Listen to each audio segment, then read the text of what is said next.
Yes, students, welcome back. I am Salesh Goenka from MEPL classes. आज हम लोग क्या टॉपिक करने वाले हैं? Today's topic is elasticity of demand. We all are aware कि डिमांड और प्राइस का, हम लोग सबको पता है, डिमांड और प्राइस का एक इनवर्स रिलेशनशिप होता है.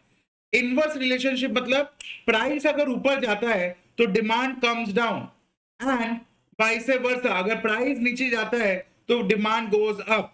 This is something that we are aware of. But ये कितना चेंज लाता है? प्राइस अगर ऊपर जा रहा है तो डिमांड कितना चेंज होगा? अगर प्राइस नीचे जा रहा है तो डिमांड कितना ऊपर जाएगा? This is something that we study in this chapter, elasticity of demand. आज एक क्विक कॉन्सेप्ट वीडियो जहां पर आपको इलास्टिसिटी के सारे इंपॉर्टेंट टॉपिक्स यहां पर कवर कर दिए जाएंगे. Now what is elasticity of demand? Elasticity of demand is it is the responsiveness of the quantity demanded in respect to the change in the price. आप लोग देख सकते हैं on your screen, elasticity of demand it measures the responsiveness of the quantity demanded in respect of the change in price. अगर मेरा product का price change हो रहा है, अगर मेरे प्रोडक्ट का प्राइस चेंज हो रहा है, उसके वजह से मेरा क्वांटिटी डिमांडेड कितना चेंज हो रहा है, that is what is elasticity of demand. सबसे पहले आज हम लोग करने जा रहे हैं in elastic demand. In elastic मतलब क्या? इन इलास्टिक मतलब क्या? एक ऐसा डिमांड, एक ऐसा प्रोडक्ट का डिमांड जो कि बहुत ज्यादा प्राइस के अकॉर्डिंगली चेंज ना होता हो. एक ऐसा प्रोडक्ट का डिमांड, जैसे फॉर एग्जांपल गैसोलीन यानी कि पेट्रोल, डीजल, जो गैस होते हैं जिससे गाड़ी चलती है, उसका अगर प्राइसेस बहुत ज्यादा बढ़ भी जाए तो उसका जो क्वांटिटी डिमांडेड है वो बहुत कम रिड्यूस होता है. आप लोग इस ग्राफ में देख सकते हैं, अगर प्राइस बहुत बढ़ भी जाए तो जो डिमांड है वो थोड़ा सा ही कम होता है. बिकॉज हम लोग के लिए एक तो पेट्रोल, डीजल, इसका बहुत सारे सब्सटीट्यूट्स नहीं है. If you have a petrol car, आप उसमें डीजल नहीं डाल सकते. If you have a diesel car, आप उसमें पेट्रोल या इलेक्ट्रिसिटी नहीं डाल सकते. Hybrid cars are coming, but अभी उतना ज्यादा पॉपुलर नहीं है वो. सो इन दैट केस अगर प्राइस बढ़ता भी है तो लैक ऑफ सब्सटीट्यूट्स होने की वजह से, नेसेसिटी गुड्स होने की वजह से इनका डिमांड बहुत ज्यादा कम नहीं होता. या फिर अगर मान लीजिए आपके प्रोडक्ट का प्राइस गिर जाता है, दैट इज गैस का प्राइसेस बहुत ज्यादा गिर जाता है, तो ऐसा तो नहीं है ना कि आप गाड़ी निकाले और निकल गए, सिग्नल तोड़ रहे हो, कहीं भी प्रेशर डाल रहे हो और चलाते जा रहे हो. ऐसा नहीं होता. आप वेस्टेज नहीं करते तो उसका डिमांड थोड़ा सा ही बढ़ता है. ये कौन सा टाइप का गुड्स हुआ गाइस? ये है एक in elastic good, that is जहां पर प्राइस के चेंज होने से डिमांड बहुत ज्यादा चेंज नहीं होता. तो यहां पर अगर हम लोग आपको बोलें, if I tell you what is the elastic coefficient, sir आप मैथ्स ले आए.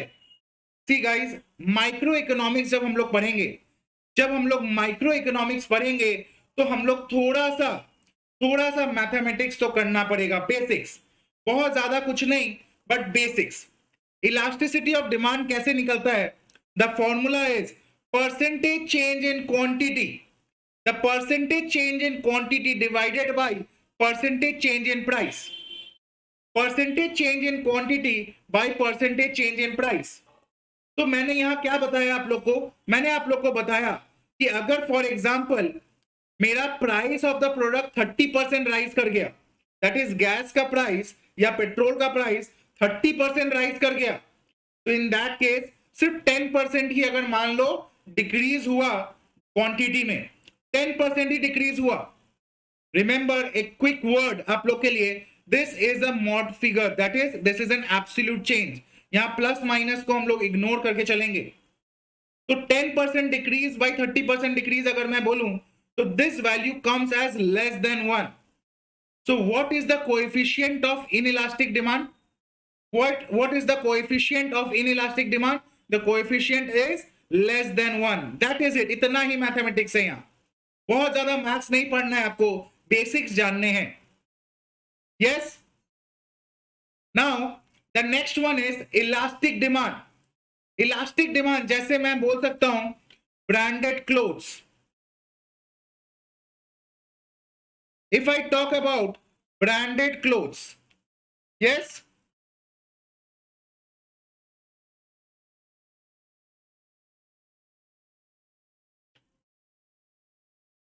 तो यहां पर क्या होगा गाइस, यहां पर लेट्स सी, यहां पर आपका जो इलास्टिसिटी है वो ज्यादा होता है। दैट इज प्राइस अगर थोड़ा सा भर रहा है, प्राइस अगर थोड़ा सा भर रहा है तो आपका क्वांटिटी बहुत कम हो जाता है। या फिर अगर सेल आ जाता है अचानक से, सेल सेल सेल सेल, तो प्राइस अगर थोड़ा भी कम होता है तो क्वांटिटी बहुत ज्यादा इंक्रीज हो जाता है, क्वांटिटी बहुत ज्यादा इंक्रीज हो जाता है। That is what, that is elastic demand. This is known as elastic demand. क्या होता है सर? इलास्टिक डिमांड होता है ये। इसका वैल्यू जो होता है, let's see, the percentage change in quantity by percentage change in price. Percentage change in quantity by percentage change in price. यहां पर जो होगा ना, यहां पर मान लो प्राइस अगर 10% भी इंक्रीज हो रहा है, प्राइस अगर 10% भी इंक्रीज हो रहा है, आपका जो डिमांड है या क्वांटिटी है वो 40% फॉल कर गया फॉर एग्जांपल, तो द वैल्यू 40% हो सकता है, 50% हो सकता है, 20% हो सकता है, एनीथिंग मोर देन 10%, तो उसका वैल्यू क्या हो जाएगा? Greater than 1। so the coefficient of elastic demand is greater than 1। ये हम लोग देख सकते हैं branded clothes, luxury items, comfort items, AC, TV, fridge, ये सब जो होते हैं, तो वहां पर हम लोग ये चेंजेस देखते हैं। Next is the unitary demand, elastic demand. Unitary elastic demand क्या होता है? यहां पर जितना परसेंटेज चेंज प्राइस में होगा उतना ही परसेंटेज चेंज क्वांटिटी में भी होगा। जितना परसेंटेज चेंज प्राइस में होगा उतना ही परसेंटेज चेंज क्वांटिटी में भी होगा। Percentage change in quantity by percentage change in price is equal to 1। Is it very very clear guys? Unitary elastic मतलब दोनों चीज इक्वली चेंज हो रहे हैं, जितना ऊपर उतना नीचे, जितना ऊपर उतना नीचे, ठीक है? आज मैं ऊपर, आसमान नीचे, वैसे ही तो याद कर लो, जितना ऊपर उतना ही नीचे। तो जितना प्राइस ऊपर जाएगा क्वांटिटी उतना नीचे, प्राइस जितना नीचे जाएगा क्वांटिटी उतना ऊपर। That is unitary elastic. अब सपोज करो मैं एक डिमांड कर्व आपको ऐसा दिखाऊं जो एक straight line falling on the x axis है, मतलब वाई एक्सिस से सीधा सीधा पैरेलल, एक ऐसा डिमांड कर्व जिसमें अगर प्राइस कितना भी चेंज हो जाए, प्राइस में कितना भी चेंज आ जाए गाइस, प्राइस कितना ही चेंज हो जाए, लेकिन हमारा जो क्वांटिटी है that will not change, that will not change. ठीक है? प्राइस अगर कितना ही चेंज हो जाए क्वांटिटी विल नॉट चेंज। ये बहुत ही ज्यादा नेसेसिटी गुड्स जैसे कि लाइफ सेविंग मेडिसिन, इंसुलिन, जिनको डायबिटीज होता है, स्टूडेंट्स जिनको डायबिटीज होता है उनको इंसुलिन लेना ही पड़ता है, चाहे प्राइस ऊपर जाए नीचे जाए। So in that case, the demand is perfectly inelastic. The demand is perfectly inelastic. मतलब it is insensitive. क्या बोलेंगे? It is insensitive. It is insensitive to the change in price. मतलब क्वांटिटी बिल्कुल भी नहीं बदलेगा even if the price changes by a huge margin. तो जब कोएफिशिएंट ऑफ इलास्टिसिटी है that is equal to 0. That is quantity में कुछ भी चेंज नहीं हो रहा है, तो न्यूमरेटर अगर 0 है आपका तो डिनोमिनेटर में चाहे कोई भी नंबर हो, the value is 0। And the last one is perfectly elastic. Perfectly elastic is a demand curve जहां पर यहां आपका प्राइस है, यहां क्वांटिटी है, प्राइस है, क्वांटिटी है, क्वांटिटी चाहे यहां पर क्या होगा, even due to negligible change. ये होता है super expensive goods, luxury goods के केस में। ऐसा एक चीज याद रखना गाइस कि परफेक्टली इलास्टिक हाइपोथेटिकल होता है, हाइपोथेटिकल। रियल लाइफ में ऐसा एग्जिस्ट नहीं करता, रियल लाइफ में ऐसा एग्जिस्ट नहीं करता। Let me give you an example जो बहुत क्लोज है। मान लीजिए आप कोई मॉल में गए हैं, कोई मॉल में चिप्स का या कोल्ड ड्रिंक का वेंडिंग मशीन लगा हुआ है, चिप्स का, कोल्ड ड्रिंक का वेंडिंग मशीन। वेंडिंग मशीन मतलब आप वहां पर कॉइन डालो या नोट डालो, आपका वो सामान आ जाता है। देयर आर 2 शॉप्स, मान लो 2 दुकान है पास पास में एकदम साइड बाय साइड। अब वो 2 दुकान जो है, एक में ज्यादा प्राइस है, एक में कम प्राइस है। एक में ज्यादा प्राइस है, एक में कम प्राइस है। ज्यादा प्राइस वाला जो दुकान है सेम आइटम बेच रहा है, दैट इज जो वेंडिंग मशीन है उसमें से ज्यादा पैसा देना पड़ रहा है, तो उसका सेल जीरो हो जाएगा। उसका सेल जीरो हो जाएगा। दैट इज इवन अगर थोड़ा सा भी प्राइस चेंज रहता है कॉम्पिटिटिव आइटम्स में, आप लोग एग्जांपल ले लो, Pepsi, Coca Cola, Thums Up, हमेशा प्राइस आर सेम। अगर थोड़ा भी प्राइस ऊपर नीचे हो जाएगा ना, तो दूसरे का डिमांड जीरो हो जाएगा। अगर प्राइस ऑफ पेप्सी राइज कर जाएगा और Thums Up as it is रह जाएगा, तो थम्स अप का डिमांड बहुत ज्यादा बढ़ जाएगा, वेयर एज पेप्सी का डिमांड जीरो हो जाएगा। That is perfectly elastic. Perfectly elastic में क्या होता है, अगर थोड़ा सा भी प्राइस ऊपर नीचे हो तो आपका डिमांड इंफिनिटी से जीरो तक पहुंच सकता है, कहीं भी चेंज नहीं आएगा। क्या ये क्लियर है आप लोग का guys? Is it clear students? Yes और नो? यस। तो ये हो गया आपका परफेक्टली इलास्टिक। इसका वैल्यू क्या होता है, यहां पर the value is infinity. The value is infinity, percentage change in quantity by percentage change in price. यहां डिनोमिनेटर में जीरो आएगा स्टूडेंट्स। डिनोमिनेटर में कभी भी अगर कोई फ्रैक्शन के जीरो आता है तो उसका वैल्यू नॉट डिफाइंड या इनफाइनाइट हो जाता है। नॉट डिफाइंड या इनफाइनाइट हो जाता है। इसको बेटर समझने के लिए मैंने आपके लिए पांचों के पांचों कैटेगरी ऑफ ग्राफ्स को, पांचों के पांचों कैटेगरी ऑफ ग्राफ्स को एक साथ बनाया है। Let us see that. Price quantity दिया हुआ है हर एक में। First is perfectly inelastic, then is relatively inelastic, then comes unitary elastic, then comes relatively elastic, and the last one is perfectly elastic. The value that is the coefficient value of elasticity देखो कैसे move होता है। तो यहां से आपको पता चलेगा the value ranges of the elasticity between 0, फिर लेस देन 1, फिर 1, फिर ग्रेटर देन 1 टिल इंफिनिटी। तो जो इलास्टिसिटी ऑफ डिमांड का वैल्यू है वो 0 से लेके इंफिनिटी तक हो सकता है। 0 से लेके इनफिनाइट तक इसका वैल्यू जा सकता है। Yes students, let us move forward. एक और बहुत ही बोनस टॉपिक आज हम लोग सीखने वाले हैं, that is total expenditure method से इलास्टिसिटी को बताना।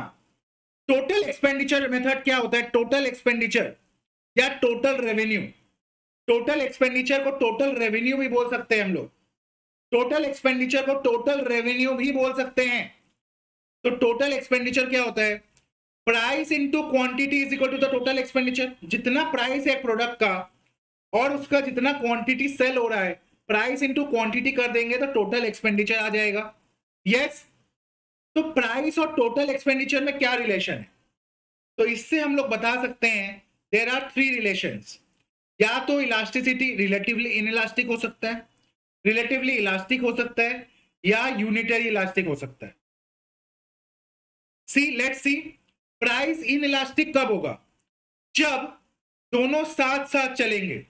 प्राइस ऊपर जा रहा है, टोटल एक्सपेंडिचर ऊपर जा रहा है। आपका बॉडी का शेप, एक सिक्सर, आप जब सिक्स मारते हो, क्रिकेट फैंस जब सिक्स लगाता है तब क्या होता है? बॉडी का शेप एक आई की तरह होता है।